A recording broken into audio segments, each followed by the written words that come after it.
fala o que você quiser. Currículo, o que Não, você atende. sem problema. Se você quiser falar de você, você fala, tá bom? Eu falo um pouquinho só pra... Não E agora, fala como é que eu vou fazer? Não. Oi, pessoas! Hoje a gente vai falar sobre compulsão alimentar. E eu quero desmistificar algumas coisas e nada melhor do que estar com a psiquiatra, inclusive a que me tratou e me trata até hoje. Meu nome é Natália, eu sou nutricionista e eu ajudo pessoas a transformarem hábitos de forma leve e definitiva. E hoje eu quero trazer uma dúvida muito grande de vocês, que é sobre compulsão alimentar. Muitos pacientes falam que tem, acham que tem, ou às vezes até tem, mas a gente precisa de um diagnóstico de um médico. Eu também não posso dar diagnóstico, por isso que eu trouxe a doutora Fernanda Timmerman para falar sobre isso com a gente. Fê, se apresenta um pouquinho. Tudo bom, pessoal? Então, eu sou Fernanda Timmerman. Eu sou formada em medicina no Paraná, na Federal do Paraná. E eu vim para Santos já há um tempinho. Fiz residência em psiquiatria em São Paulo, na FABC, na verdade, FMABC. E eu gosto bastante de tratar dessa parte de alimentação, até porque o trabalho multiprofissional é muito mais interessante do que trabalhar sozinho. E essa parte de transtorno alimentar é super multiprofissional, então envolve psicólogo, nutrição, endocrinologia, psiquiatria. Então, eu acho super interessante a Nath ter me chamado aqui para conversar sobre isso hoje, porque realmente uma das coisas que mais confundem é a questão dos transtornos alimentares e especificamente do transtorno de compulsão alimentar. Fê, a primeira pergunta que eu queria te fazer é assim, no meu questionário pré-consulta, tem uma perguntinha que eu questiono as pessoas que vão começar o acompanhamento da seguinte forma: qual é a causa de você ter engordado, de você ter mudado o seu corpo, enfim. E uma das opções é compulsão alimentar. E aí, assim, 90% dos casos ela tá selecionadinha. E aí, quando eu começo o acompanhamento com a pessoa, eu percebo que não é. E aí, claro, eu encaminho para realmente ter um diagnóstico médico, porque, como eu falei, eu não posso dar diagnóstico, mas eu já tenho as suspeitas de que não é. Então, acho que para começar, define um pouco a compulsão alimentar. A compulsão. Então, assim, é exatamente isso. A maioria das pessoas confundem, né, o que é realmente um transtorno de compulsão alimentar com simplesmente comer muito ou um pouco de ansiedade alimentar, de estar se alimentando um pouco a mais do que deveria, aquela culpa de não deveria ter comido, então comi uma barra de chocolate inteira, então se eu comer a barra de chocolate inteira, eu sou compulsiva, eu tenho compulsão alimentar. E não é isso, né? O transtorno de compulsão alimentar, ele é muito mais grave do que você comer muito ou você descontar algumas coisas na comida. Ele é um transtorno que envolve sofrimento do paciente, ele envolve comer uma quantidade muito grande de comida em um curto período de tempo. Então, às vezes a pessoa chega pra você e fala assim: ai, eu comi uma barra inteira de chocolate, eu comi um pacote inteiro de salgadinho, então eu sou compulsiva. E não é isso. Se você senta com a sua amiga, ou eventualmente você tá com o seu companheiro, com a sua companheira, e você vai ver que dependendo da situação, outra pessoa pode fazer isso também, né? Apesar de a gente achar uma barra de chocolate é muita coisa, muitas pessoas conseguem comer uma barra de chocolate. Sim, sem se sentir mal. Sem se sentir mal. Agora, quando a gente fala de compulsão alimentar, é uma quantidade enorme de comida, num curto período de tempo, aproximadamente 2 horas. A pessoa obrigatoriamente vai sentir um mal-estar depois daquilo, ela vai sentir que passou de limite, vem uma sensação de culpa de ter feito aquilo, uma culpa de que não deveria ter feito, mas o mais importante é a questão da perda do limite. A pessoa sente que ela não tem limite em relação à comida, não tem controle.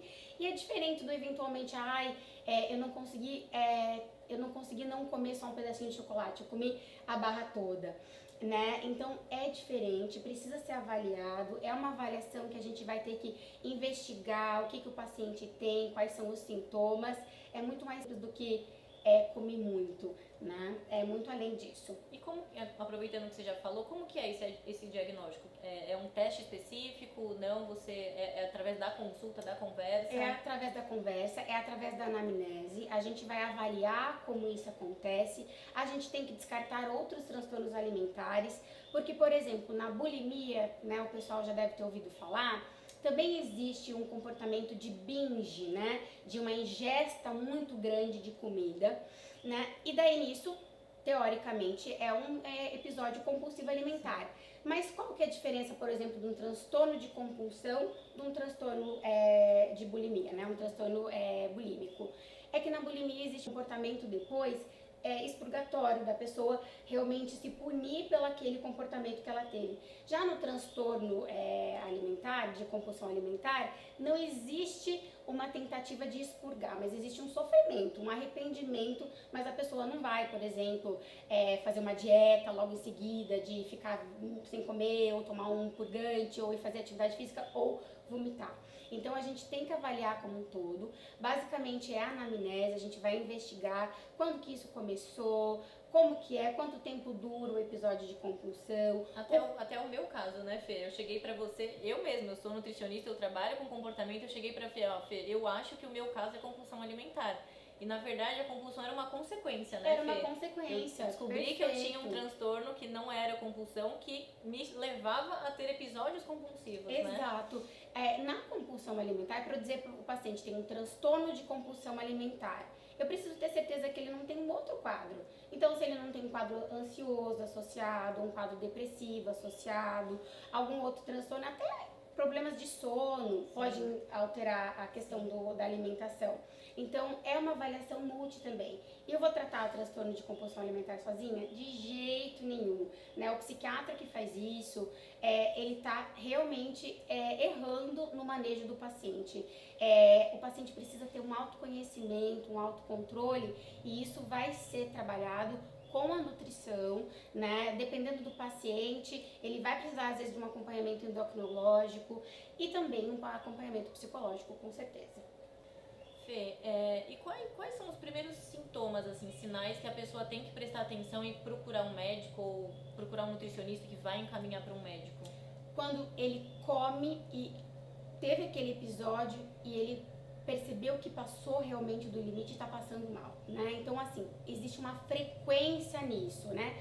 É claro que a gente tem que separar daqueles episódios que são sociais, então depende do evento. É claro que se você for num casamento, se você vai numa festinha de criança... Tiver 3 festas seguidas... Exato, estiver comemorando, né, alguma coisa em casa, é natural, então a gente tem que considerar o evento, né? De repente você vai lá numa festa, num casamento, come um monte, muito mais além do que você está acostumado a comer, passa mal e fala, pronto, sou compulsivo alimentar.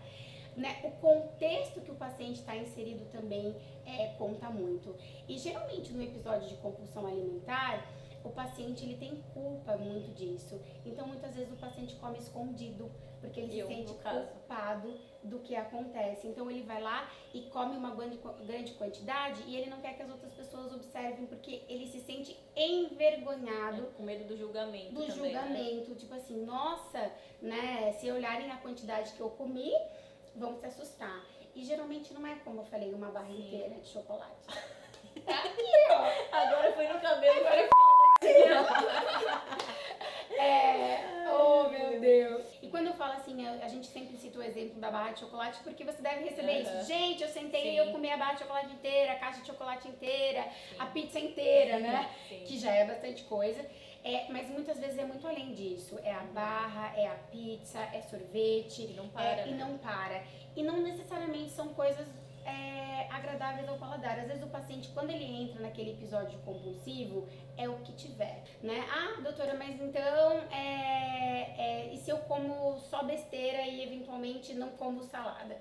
É claro que cada caso é um caso, mas geralmente na compulsividade é realmente o que tem ali disponível, o paciente vai comer, geralmente num período menor que 2 horas, e sempre muito rápido, não dá tempo de saborear a comida, de experimentar, né? Então não importa o sabor, não importa o E até por isso que vai muita comida também, né? Que não dá nem tempo não dá tempo nem de mastigar, né? E isso é muito importante ela ter falado, até porque eu sempre falo no Instagram pra vocês que eu já fui tratada por ela.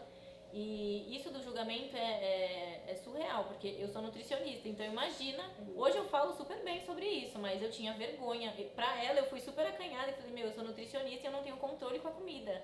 E ela foi sensacional, ela fez os testes comigo, fez o meu diagnóstico, eu nunca imaginei que eu teria, né, o transtorno de TDAH. Eu falo H, caraca.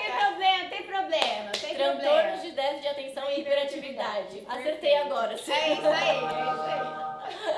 Confundo essa sigla. Mas enfim, se não fosse ela, eu poderia estar tomando um medicamento que ia aumentar a minha ansiedade, aumentar a compulsão. Então, por isso que são testes também. Eu voltei rapidamente depois que ela entrou com o medicamento comigo. Então, e aí, não é um medicamento pra emagrecer, é um medicamento pra tratar o que tá me fazendo comer muito. Exato. Né? E assim, o transtorno de déficit de atenção e hiperatividade, ele é raro, ele é muito raro em um paciente adulto, né? Então, também tem que tomar muito cuidado, porque é muito difícil dar esse diagnóstico para paciente adulto. Então, tem que ser uma coisa super bem estudada, tem que ser avaliado. É um conjunto, não é só em uma avaliação, é longitudinal que a gente vai avaliar esse paciente. Então, tem que tomar muito cuidado. Então, é natural que o paciente chegue com uma ideia do que está acontecendo, mas às vezes vai muito além. Às vezes não é um transtorno compulsivo, às vezes é um transtorno ansioso, é um déficit de atenção. Então, o problema, às vezes, a gente vê a pontinha do iceberg, né? E ele é muito mais profundo, muitas vezes. E Fê, acho que com a nossa conversa me veio uma coisa na cabeça, que as pessoas têm muito bloqueio com psiquiatra, né? Eu tinha também, antes de trabalhar com comportamento. E aí, às vezes eu falo pro meu paciente, o que você acha de... Eu tenho que falar com muito cuidado. O que você acha de ir num psiquiatra? Aí a pessoa já tá achando que eu sou doido, né? Sim. Como que você acha que seria legal as pessoas... quebrar essa barreira com as pessoas com o médico? Então, quando a gente fala de psiquiatria, ainda vem muito isso, né? De que é o médico especializado em doenças psicóticas, em pacientes que têm transtornos mais graves, né? É esse medo de que vai ser taxado como louco, né? Ou que vai dar qualquer remédio, muito. né? Isso tá mudando, ou que vai entrar com tarja preta, ou que vai fazer medicação que deixa o paciente muito sedado. Sim. Então, a gente tá tentando desmistificar isso, né? A psiquiatria evoluiu muito, mudou. E hoje em dia, a rotina do psiquiatra é transtorno de ansiedade, transtorno depressivo. A gente trata transtornos de sono, transtornos alimentares. E as pessoas têm essa barreira. E eu acho tão estranho porque, por exemplo, a realidade do cardiologista é o quê? É pressão alta, né? É a rotina do cotidiano dele. Ele não vai ter, é muito raro ele ter um paciente lá que vai precisar transplantar, aquele paciente grave. E ninguém fala, ai, nossa, foi no cardiologista, vai transplantar. Ou basicamente vai no endocrinologista. A realidade do endocrinologista é uma diabetes, é uma questão de emagrecimento, tudo. Existem doenças diferentes, existem doenças endocrinológicas mais graves. Não é assim, eu fui no endocrinologista, tem um problema na hipófise, né? Agora não, fui no psiquiatra, devo estar doido, psicótico. Não é isso, a realidade é diferente e a gente quer quebrar isso para que o paciente tenha uma saúde mental, né? Entender que a psiquiatria vai muito mais além, vai precisar, né, de estar com um problema super sério. Às vezes a pessoa tem que procurar antes de agravar. E às vezes é tão simples, o tratamento, a maioria dos problemas tem tratamento, o tratamento tem começo, meio e fim, não vai precisar tomar remédio pra vida toda. E é um dos maiores receios também, né? Muito, né? Vou ficar viciada. Eu falei isso pra você, né? Então, né? Será que vou ter que tomar remédio a vida toda? Existem casos e casos, né? Mas a grande maioria não. A maioria é começo, meio e fim.